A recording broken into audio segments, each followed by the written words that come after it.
Hello everyone, welcome to our YouTube preparation channel. दोस्तों, मेरे वेल और मैं आज आप सबके सामने इंडियन पॉलिटी से मोस्ट इंपॉर्टेंट एमसीक्यू क्वेश्चंस लेके आया हूँ। पहले हम लोगों ने कह सकते हैं 1 से लेकर 30 तक क्वेश्चन डिस्कस कर लिया था। वो वीडियो आप लोग देख लेना, बहुत इंपॉर्टेंट है और इससे क्वेश्चन आएगा। और इस सीरीज़ में हम लोग 1500 क्वेश्चन डिस्कस करेंगे। आप लोग मेरे साथ बने रहो। और कह सकते हैं थोड़ा लंबा भी हो सकता है, आप लोग देखना लेकिन, क्योंकि इससे बहुत ज़्यादा हेल्प मिलेगा आप सबको। और देखिए, ऑनलाइन क्लासेस शुरू हो गए for Assam direct recruitment exam 2023। Online class join करने के लिए आपको मंथली फीस ओनली 200 रुपीज़ पे करना होगा, सिर्फ 200 रुपीज़ थ्रू यूपीआई यानी फ़ोनपे, जीपे या पेटीएम से 9101467653 इस नंबर पे करके इसका स्क्रीनशॉट मेरे व्हाट्सअप नंबर पे भेज देना। मेरा व्हाट्सअप नंबर है 9101467653। और देखिए, कह सकते हैं 3 महीना क्लास हो गया। उसका पीडीएफ मैं प्रोवाइड कर दूंगा आप सबको। साथ ही साथ जो टॉपिक हो गया उसको भी हम लोग रिपीट से करेंगे। आप लोग चिंता मत कीजिए और जल्दी से जल्दी ज्वाइन कर लीजिए। और टाइम नहीं है, क्योंकि फरवरी के एंड पे या फरवरी के मिडिल पे मतलब ये एग्ज़ाम हो जाएगा। शुरू करते हैं आज का जो पहला क्वेश्चन, यानी क्वेश्चन नंबर 1।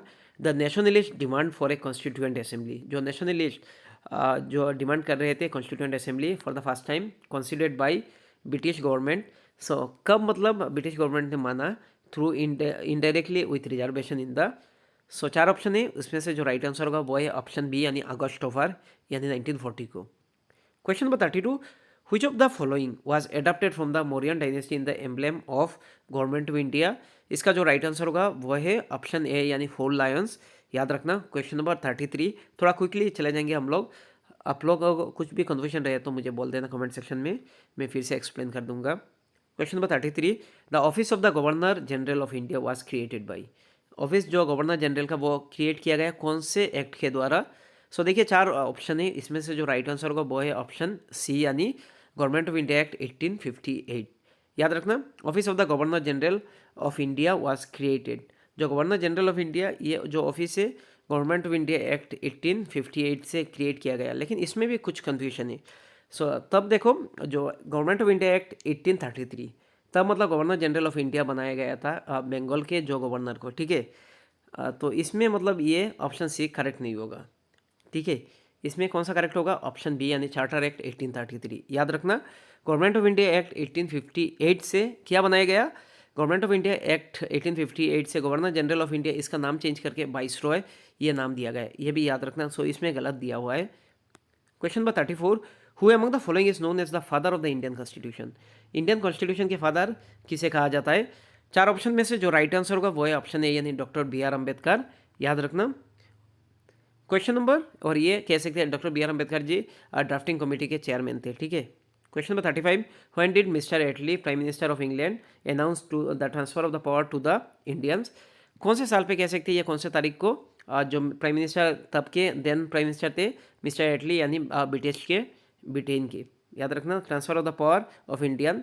कब तक ये मतलब इंटीमेट दिया था, मतलब इसके इतने टाइम से पहले मतलब ये हो जाना चाहिए। इसका जो राइट आंसर होगा वो है ऑप्शन सी, यानी जून 1948। Question number 36। Who propose the preamble before drafting committee of the constitution. Drafting constitution sorry जो drafting committee of the constitution में किसने प्रपोज किया था प्रीएम्बल को ऐड करने के लिए? 4 ऑप्शन में से जो राइट आंसर होगा वो है ऑप्शन ए, यानी जवाहरलाल नेहरू, पंडित जवाहरलाल नेहरू। याद रखना, through objective resolution. Question number 37।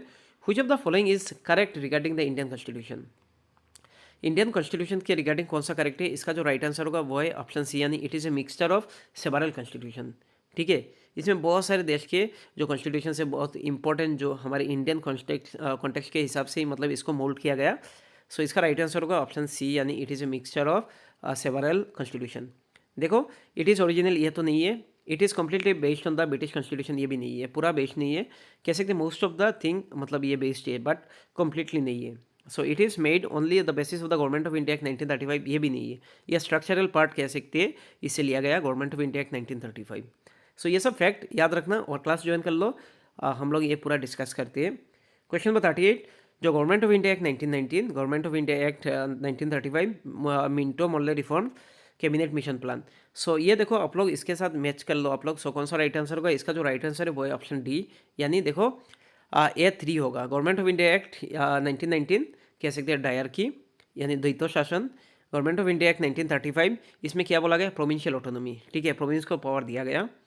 Minto Morley reform, इसमें सेपरेट इलेक्टोरेट फॉर मुस्लिम कह सकते हैं, ये ऐड किया गया।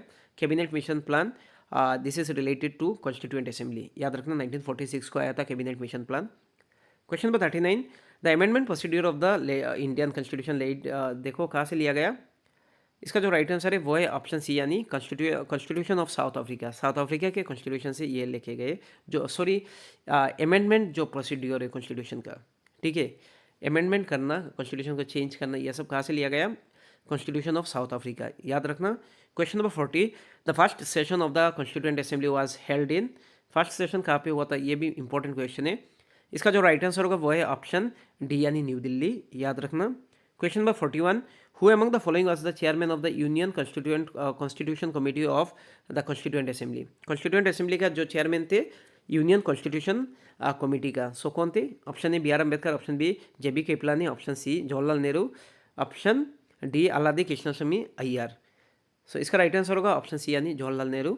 Question number 42, who among the following was not a member of the constituent assembly, constituent assembly के कौन से मतलब मेंबर नहीं थे।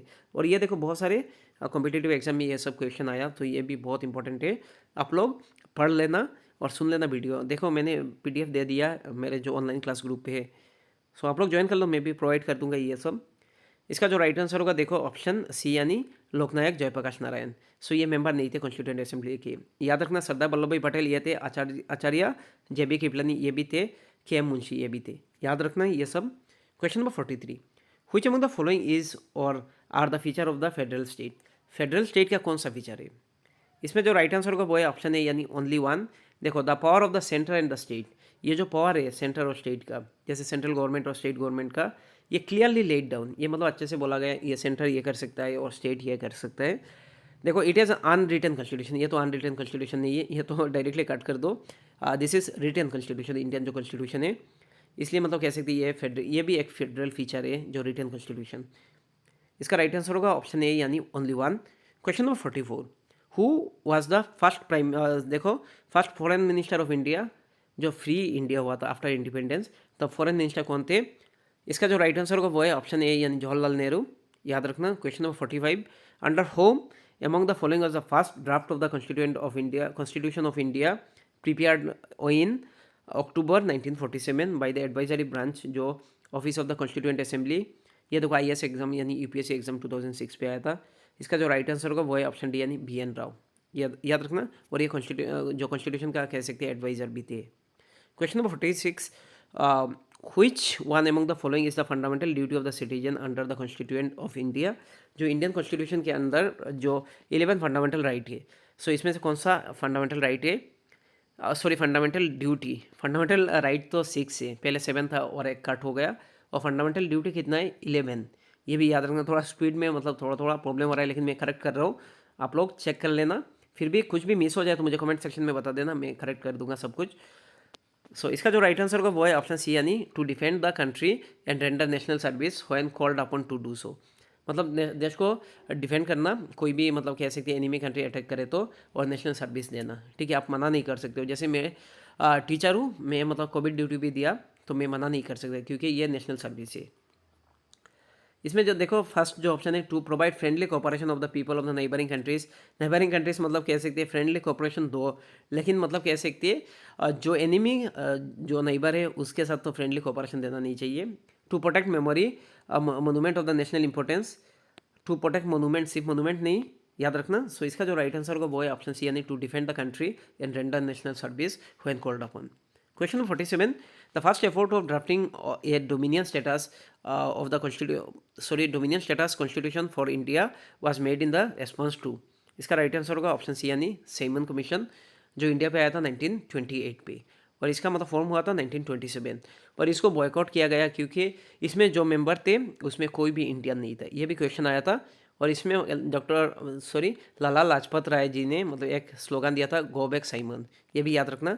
और तब मतलब कह सकते लाला लाजपत राय का मतलब निधन हो गया था, लाठी के आघात से सर पे लग गया था जब विरोध कर रहे थे तब, सो उसका बदला भी कह सकते हैं जो भगत सिंह ने ले लिया था बाद में। Question 48, the constitution of India divided the state of India category A, B, C and D in the year 1950, सो इसके कॉन्टेक्स्ट में कौन सा करेक्ट है। इसका जो राइट आंसर होगा वो है ऑप्शन सी, यानी the governor was the executive head. So governor मतलब एग्जीक्यूट करेगा, सब कुछ काम काज करेगा। उसके बाद देखो ए स्टेट पे Rajpramukh was the executive head of the category B. उसमें मतलब बहुत कन्फ्यूजन केओस आ गया था। उसके बाद वो चेंज किया गया था स्टेट रीऑर्गेनाइजेशन एक्ट 1956 के द्वारा। सो बस एक बार देख लो आप लोग, कैटेगरी बी स्टेट पे राज जो प्रमुख है वो मतलब कह सकते हैं executive head. Chief commissioner was the executive head of the category C and D, ये भी याद रखना। लेकिन ये क्वेश्चन नहीं भी आ सकता, लेकिन ये टफ क्वेश्चन है। क्वेश्चन नंबर 49 फिर भी देख लो, कह नहीं सकते हो कौन सा क्वेश्चन आ सकता है या नहीं आ सकता है। Constitution of India was promulgated on January 26, 1950 because किस लिए? इसका राइट आंसर का ऑप्शन है यानी this day was being celebrated as independence day since 1929। So इसी डे को मतलब कह सकते हैं जनवरी 26, 1929 के पहली बार इंडिपेंडेंस डे मनाया गया। इसलिए मतलब ये डेट रखा गया था क्योंकि 26 नवंबर 1949 को पूरा कॉन्स्टिट्यूशन कंप्लीट हो गया था। उसके बाद थोड़ा टाइम रखा, जनवरी 26 को मतलब कह सकते हैं जो रिपब्लिक डे मनाया गया, ये भी याद रखना। क्वेश्चन नंबर 50 जो कि आज का लास्ट क्वेश्चन है, the idea of the constitution of India was first of all given by. So first जो आइडिया दिया था कॉन्स्टिट्यूशन का इंडिया में, सो किसने दिया था? एम.एन. राय, यानी ऑप्शन डी करेक्ट होगा। आज के लिए इतना ही। Thank you so much. आप लोग इस वीडियो को ज़्यादा से ज़्यादा शेयर करो और थोड़ा मेहनत कर रहा हो आप लोग, इसको देखो और इससे फ़ायदा लो आप लोग। थैंक यू सो मच और ऑनलाइन क्लास ज्वाइन कर लेना। Thank you.